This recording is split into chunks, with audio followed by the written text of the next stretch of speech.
But I suppose we'll discuss the footballers briefly as well. Obviously, last year, I suppose a difficult situation for Galway with the whole COVID scenario. Like the Sligo game didn't go ahead, so I suppose going into that Mayo game in the Connacht final without really having proper preparation, like how would you look back on the league and championship ultimately for Galway, for the footballers?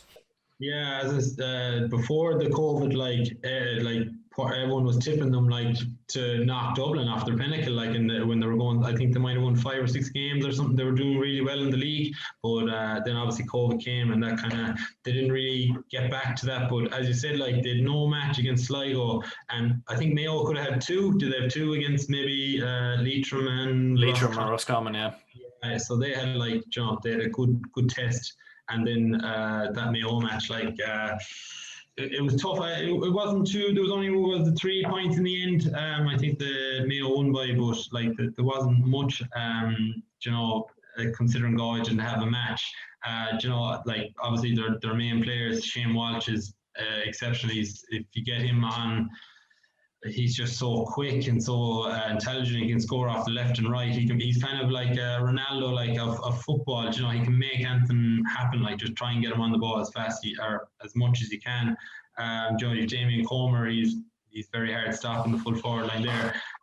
They've lots of other players as well. So I'd be hoping they will bounce back, because they do have the players there to get that league form back again. It's just about getting the right kind of form. They haven't been training in so long as well. Like they've been doing a lot of individual stuff, but collective and matches and playing together, really will help them. So I think they've got 3 matches in the league.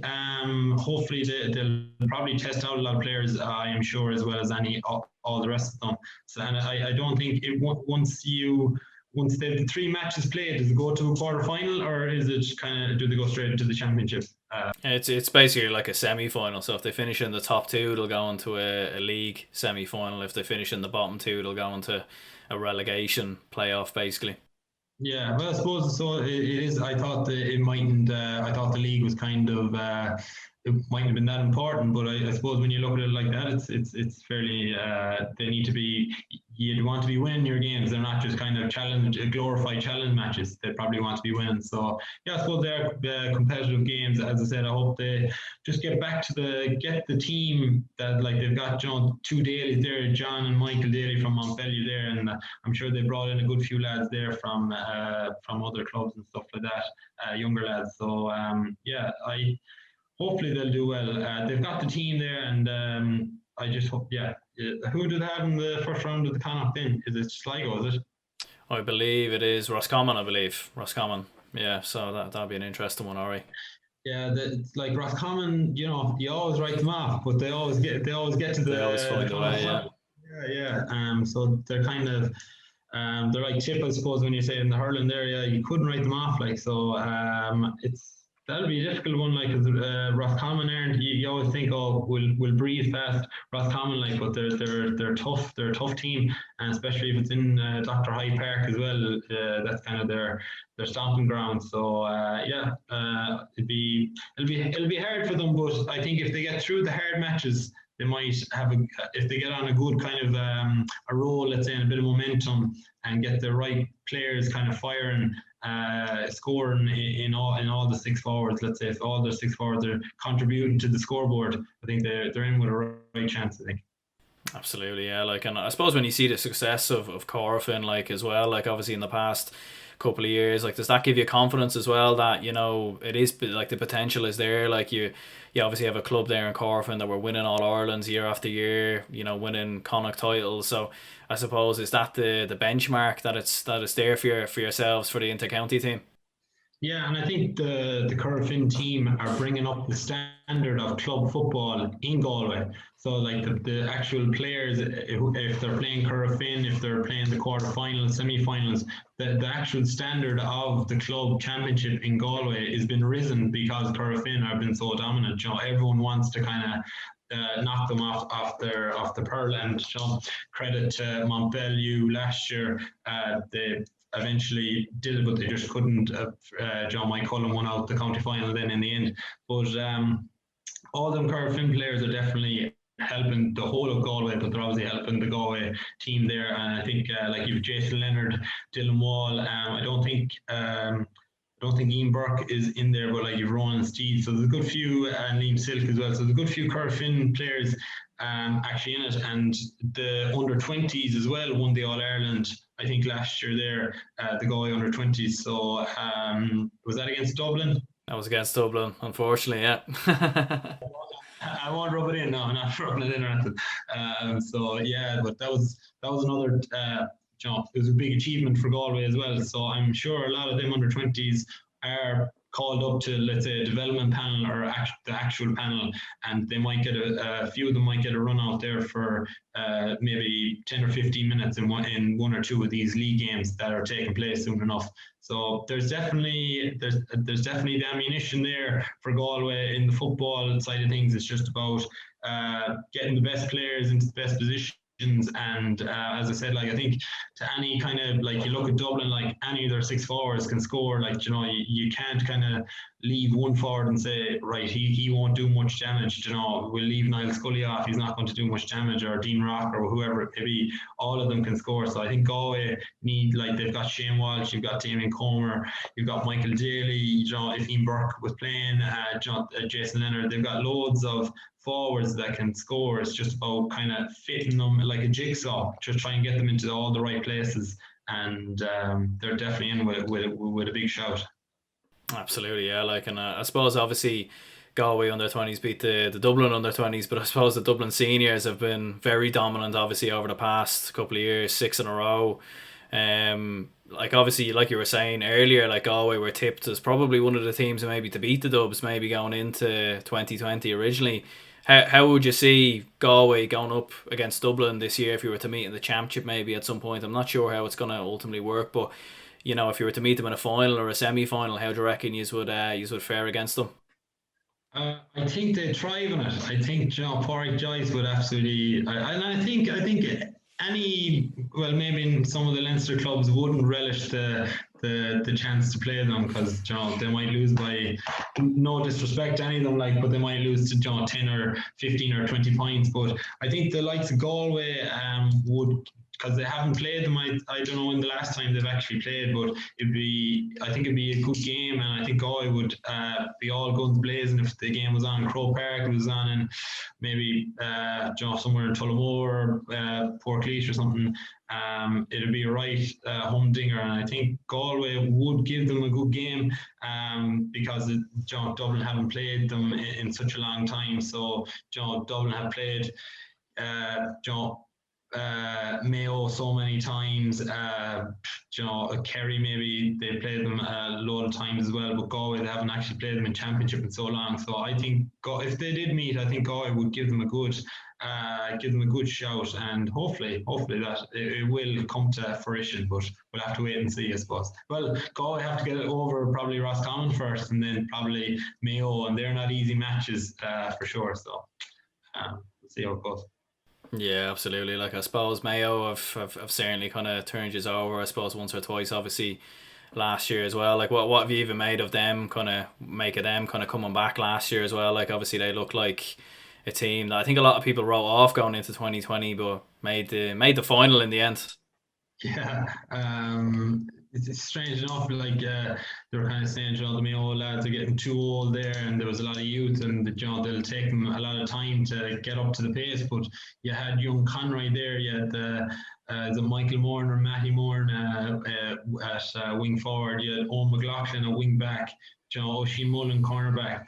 All their younger lads were nearly their best players there last year, and then you had the more experienced players of Killian O'Connor and the likes. Drive, like, they're so experienced that they knew how to impact the game. So they're in a good position. They're in a good position. And James Horan, he's been manager for Mayo previous years, and obviously now, like, he's massive experience there with Mayo and with the intercounty scene. So I would definitely wouldn't be writing off Mayo anyways. And like Connacht will be very difficult this year. Like Roscommon are always hard to beat. You've Galway, who I think will bounce back from their kind of lull last year, and Mayo that have got to the All Ireland last year, they'll be thriving again. So the Connacht Championship looks pretty good this year. I'm not sure about Dublin there, to answer your question. Like they'll probably go through Leinster pretty handy, I'd imagine. There's no real tough opposition. But it'll probably be Kerry, Mayo, and Galway would probably be the top teams to kind of maybe, or Donegal or Tyrone. I know Cavan won the Ulster, but I'm not sure will they do back to back. They might, but and it'll be they'll have some serious celebrations if they do. But I probably predict Donegal or Tyrone to get it over there. Yeah, I suppose Tyrone with the new management team coming in definitely, and obviously Donegal last year obviously losing that final. I'm sure they'll want to right that wrong without doubt. Like I suppose the What's the Score app. Obviously you're the founder. You set that up. Like how did that come about? Yeah, so I won't give you too long because it's a long story. But no, there was I had the idea for a very very long time, and there was actually a match in Galway then between Moycullen and Milltown, and Monterey were in a group. There was a group of five, and we needed to know who won to see were we still in the championship or not. So the match was on at 5, and we trained at 7 o'clock. And me and another little friend were in our little village in Monterey, and we're kind of saying, what's the point of going training if we're out of the championship? So we're looking for it anyway all across social media and just couldn't find it. And then that was just the euphoria moment when I kind of said, something has to be done here. So I got sourced funding, and I went to cut a long story short, kind of got it up and running in April 2019, and it's been very successful ever since. It's been a funny old road. So especially with COVID, we kind of had a great first year in 2019, and then COVID-19 came in 2020, and there was no sports, no GA on for a long time. Then we had from July to October of hectic season there with GA packed in there for 4 months. So the whole year packed in for 4 months, and probably be the same again now. We're near the end of April, and there's been no GA since. So it's going to be another packed season now again, but we look forward to it. So it's been great, and probably to come back to here because I didn't even say anything about what the score is.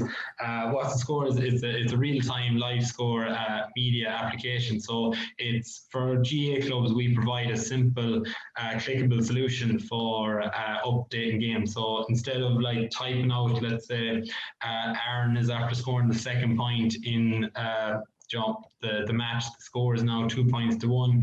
You just click point, you click Aaron, and the information goes straight up to What's the Score instantly. So anyone around the world can download What's the Score and follow the app second by second. So that's kind of what makes us different from Twitter or Facebook or anything like that. Absolutely, yeah. And I suppose obviously there's been, a lack of coverage mainly for club games, I suppose, down the years. So I'd imagine the story you're kind of saying there, I imagine that was the kind of big influence behind that, was it? It was, yeah, and I was working as a part-time in a bookmakers for years there while I was in college. So punters would come in on the weekend, and they'd be they'd jump the GA be on, and they'd put whatever they put on, and they could be Kilmacook Road could be playing in Dublin. You could have Corofin playing in Galway, and they could have an accumulator, and the punter comes in and he goes, yeah, they're all after winning there, pay me out. And I'd be like, I don't have a live feed, there'll be no live feed coming into the system, there just isn't one out there. So I had the idea for a long time, and then I just did a lot of research, and I just found out that clubs they found it hassle to be typing every event of every match on the phone. So I said, I just thought, like, well, why not just build a simple, clickable solution where you can just tap a button and you can enjoy the match, and everyone can, you can, talk to the friends that you're with at the match, and also then, you're providing a service to your club members, to the GA community who, you could have people from your club could be abroad, could be on holidays, and they can just follow the game, second by second. So yeah, that's kind of where the idea came from. Perfect stuff, Paul. Well, look, listen, I'll link it down below anyway for anyone to check it out. And I imagine, obviously, when the GA season does come around, I imagine you'll certainly be fairly busy anyway with all the league games going across from hurling and football. And I suppose we'll have club games potentially later in the year as well. But yeah, I appreciate your time anyway, jumping on. And yeah, I suppose it'd be interesting to see how Galway gets on in hurling and football as well. Yeah, great stuff, Aaron. Thanks very much, and best luck with the GA Fan TV. Thanks very much for having me on.